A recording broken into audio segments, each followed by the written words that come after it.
This is my collection of first day covers. I didn't and still don't really want these. I was basically able to buy them at or below spot. Someone just offered them to me, and it's about 25 ounces of silver on this table. And when effectively you're offered silver below spot, when it's actually a product like this, with because they've got, obviously there's numismatic value in theory from the coins, but then they're also a thing with the presentation covers and the stamps they've been posted. So even if you value everything apart from the silver as zero, I was already ahead on the day I bought these. I don't know what's 25 ounces of silver worth these days. Um, Quite a bit, I guess. So it's got to be at least 500 quid tied up in this.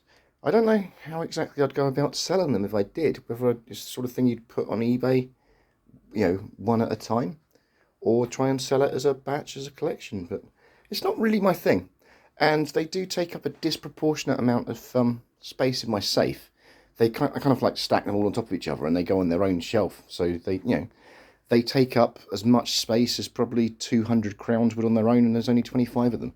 That's the sort of limiting factor at the moment. At some point, they're going to have to go into their own safe just to, they're not the sort of volume density or value density isn't there to, to spend hundreds of pounds on a safe to keep them safe.